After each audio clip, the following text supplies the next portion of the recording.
வணக்கம் மக்களே, எல்லாம் எப்படி இருக்கீங்க? நாம் இன்னைக்கு பார்க்க போகிற சிம்பிள் ரெசிபி என்னன்னா சிந்தாமணி சிக்கன் தான். வாங்க எப்படி ஈஸியாக எளிமையான செய்முறையில் அருமையான சுவையில் எப்படி செய்யலாம்னு பார்க்கலாம். வாங்க. கடாயை வச்சாச்சுங்க. 2 டேபிள் ஸ்பூன் நல்லெண்ணெய் ஊற்றிக்கிறேன்.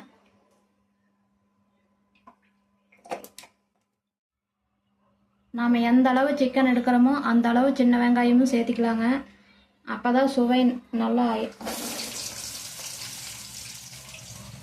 தேவையான வரமிளகாயை கட் பண்ணி அதில் இருக்கிற விதையெல்லாம் எடுத்துகிட்டு போடுறேங்க. தேவையான கருவேப்பிலையும் போட்டுக்கலாம்.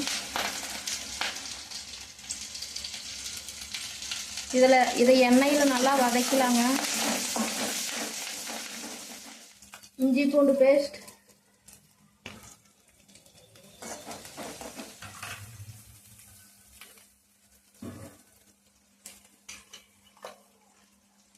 இப்போ நாம் கழுவி எடுத்து வச்சுருந்த சிக்கனையும் இது கூட சேர்த்திக்கலாங்க.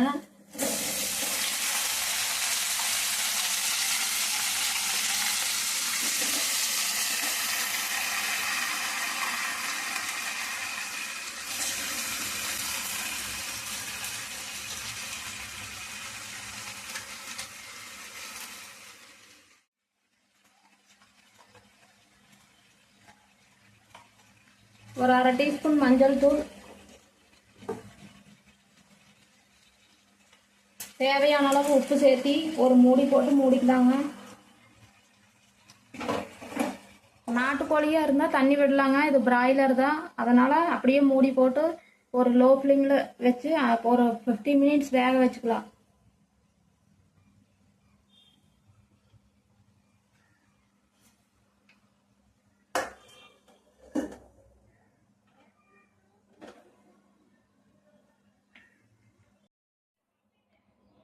இவ்வளோதாங்க, சிந்தாமணி சிக்கன் ரெடி.